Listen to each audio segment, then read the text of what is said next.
سأل سائل بعذاب واقع للكافرين ليس له دافع من الله ذي المعارج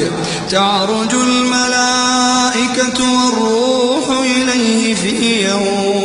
في يوم كان مقداره 50,000 سنة تعرج الملائكة والروح إليه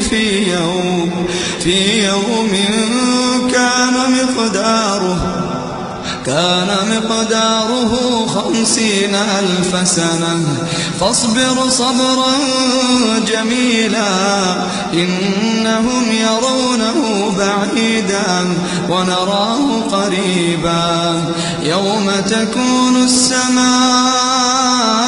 كالمهل وتكون الجبال كالعهن ولا يسأل حميم حميما يبصرونهم يود المجرم لو يفتدي من عذاب يومئذ ببنيه وصاحبته وأخيه وفصيلته التي تؤويه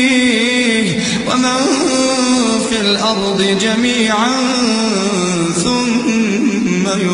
ينجيه كلا إنها لظى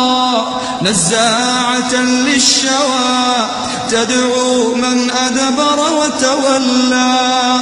وجمع فأوعى إن الإنسان خلق هلوعا إذا مسه الشر جزوعا وإذا مسه الخير منوعا إلا المصلين الذين هم على صلاتهم دائمون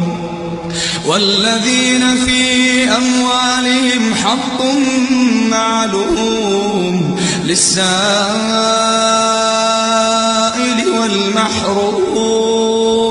والذين يصدقون بيوم الدين والذين هم من عذاب ربهم مشفقون إن عذاب ربهم غير مأمون والذين هم لفروجهم حافظون إلا على أزواجهم أو ما ملكت أيمانهم فإنهم غير ملومين فمن ابتغى وراء ذلك فأولئك هم العادون والذين هم لأماناتهم وعهدهم راعون والذين هم بشهاداتهم قائمون والذين هم على صلاتهم يحافظون أولئك في جنات مكرمون فما للذين كفروا قبلك مهطعين عن اليمين وعن الشمال عزين أيطمع كل امرئ منهم أن يدخل جنة نعيم كلا إنا خلقناهم مما يعلمون فلا أقسم برب المشارق والمغارب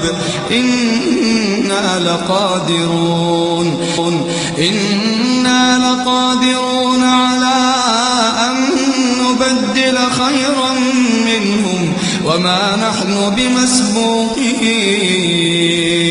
فذرهم يخوضوا ويلعبوا حتى يلاقوا يومهم الذي يوعدون يوم يخرجون من الأجداث سراعا كأنهم إلى نصب يوفضون خاشعة أبصارهم ترهقهم ذلة ذلك اليوم الذي كانوا كانوا يوعدون.